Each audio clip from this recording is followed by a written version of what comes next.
What's up guys, welcome back to InvestingPH. With the end of February, my portfolio is up 13.79% or 233,931 with a total portfolio value of 1,930,830 from my invested capital of 1,696,900. Now my portfolio is up while the PSE index is still down negative 18.52% from its point when I started investing in July 2019, and the FMETF fund which tracks the PSEI also down negative 15.61%. Now if you missed my video when I compared my portfolio with FMETF, I show there what if I just cost average all my money in the fund rather than handpicking individual stocks, would I do better? And the video also answers the best way to invest in an index to maximize gains. So better watch it after this, you'll learn a lot from it. Now this month, our market has dropped significantly. We've already passed the 7,000 mark and then went back down to 6,500. A lot of factors played causing the drop, like the recent rebalancing of the PSEI and the upcoming MSCI rebalancing. Now for the PSEI main index, DMCI and Union Bank will replace Megaworld and Robinson's Land, which then be transferred to the Midcap Index, which is also joined by China Bank, Philinvest REIT, MREIT, RCR, and Synergy Grid. And for the PSE Dividend Yield Index, Citicorp REIT, Union Bank, and Security Bank will replace BPI, DDMPR REIT, and Philinvest REIT. Now I've been receiving comments about this rebalancing, like what would happen to the stocks you own that will be removed from the index? Would I sell? And I see comments exaggerating a rebalancing, thinking it's the end of the world for the companies kicked out of it. Well, the thing is, I don't care much about the rebalancing since I know the stocks I own. I know they are strong companies to begin with. So why am I saying this? Now the index criteria are simple: liquidity, market cap, and a 20% float. With these three alone, you can already deduce what I want to say. There are no criteria for the financials of the company, growing revenues and earnings, well-managed debt, or anything about the health of the company. It just puts in the most traded and has a high market cap. So even if you're in the 30 components of the PSE index, it doesn't mean it's a good company. And likewise, it doesn't mean you're kicked out of it or the company isn't included in it. It's a bad company to invest in.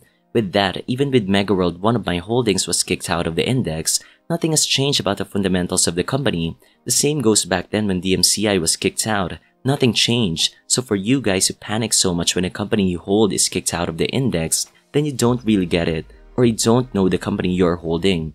But what I can say, a rebalancing of the index is also an opportunity. When a company's news that it will be replaced from the index, the stock price drops. If it falls below your computed buy below price, it's a great buying opportunity. You get to buy more shares at a discount. That's the only benefit I can think of. This is the problem most investors make. They focus too much on the short-term fluctuations of the market rather than the long-term point of view. Some small investors pray when they hit that buy button, the stock that they bought would rise instantly. But for me, why would I pray for that when I haven't yet put enough capital into it? I even hope for it to go down even more so that I can put in more money so that when it does rise in the future, the more money I would get. And that's not all. If I can put more capital into it, the more dividends I get, which in the long run is a better deal. So going back to the rebalancing part, if you are a short-term investor or you just speculated and don't have any clue about a company you hold, then when a rebalancing comes and the stock you own is replaced and suddenly its stock price went down, of course you wouldn't feel good.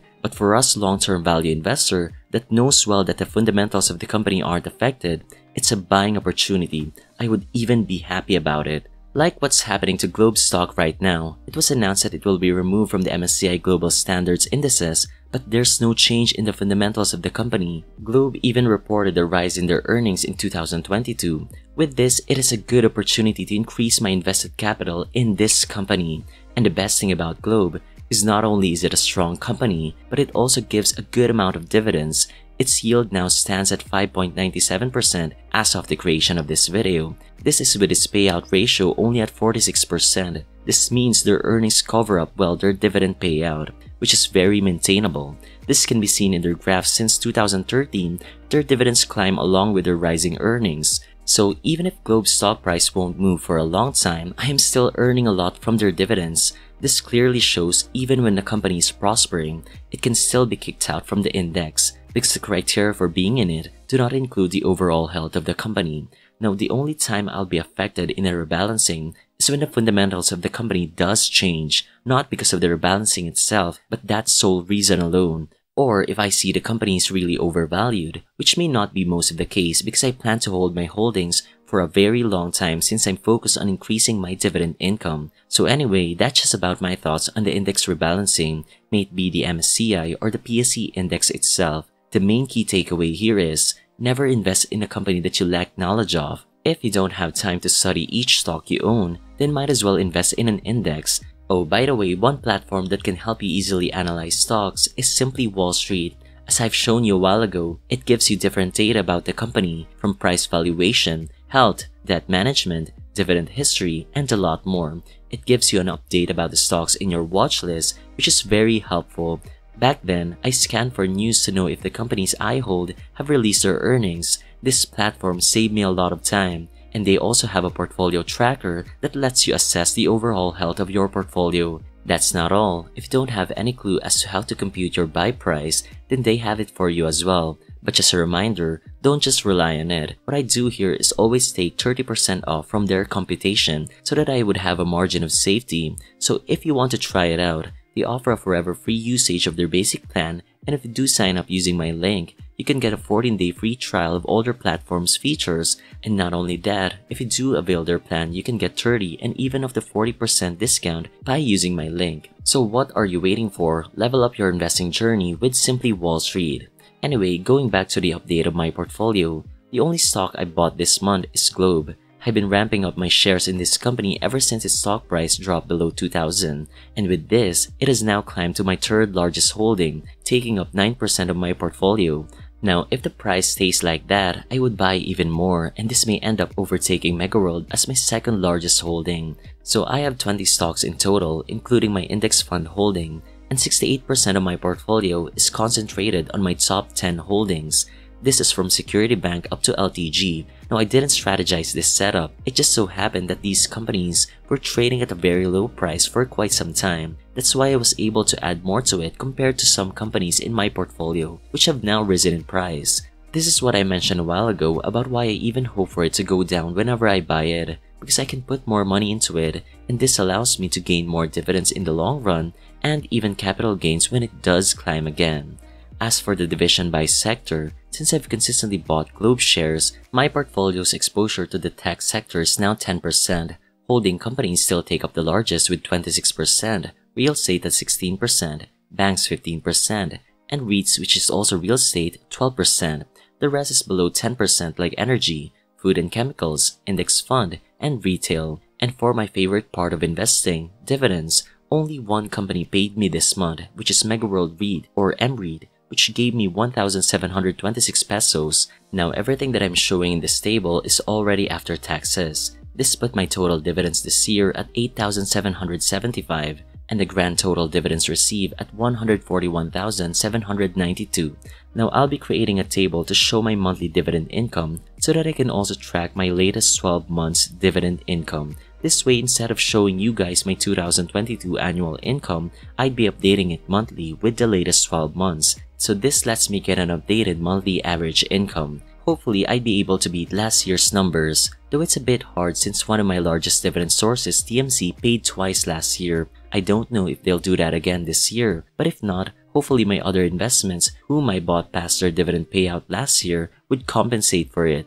I'm setting up my goal of 100k dividends this year.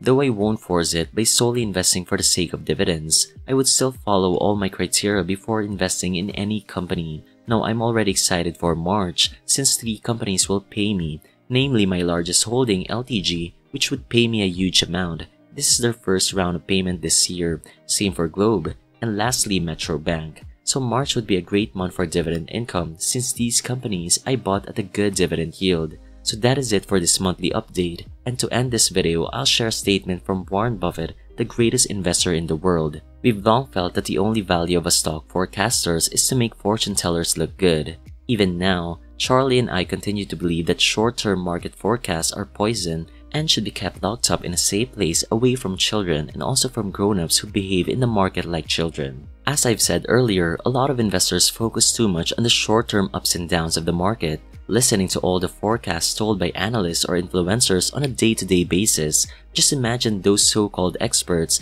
If they can predict the market, why aren't they on the billionaires list? Or even in the few dollar millionaires here in our country? Or why are they only showing a few of their winning trades, not the entirety of it? And some don't even show their portfolio at all. This is what most investors want to listen to, instead of what the great legends like Peter Lynch, Charlie Munger, and Warren Buffett have preached over and over again. No one can predict the market, no one knows what will happen in the future, but what you can control is the companies you will be investing in. Instead of focusing on all the nonsense noise you are hearing, focus instead on what's really important, which is the businesses that you own, a business that you are comfortable holding for a very long time. So I hope you've learned something from this video, and if you did and still haven't clicked the like button, then I would appreciate it if you show your support by clicking the like button before you leave. And if you haven't tried Simply Wall Street, then try it now. There's nothing to lose. So with that, thank you and see you in the next video.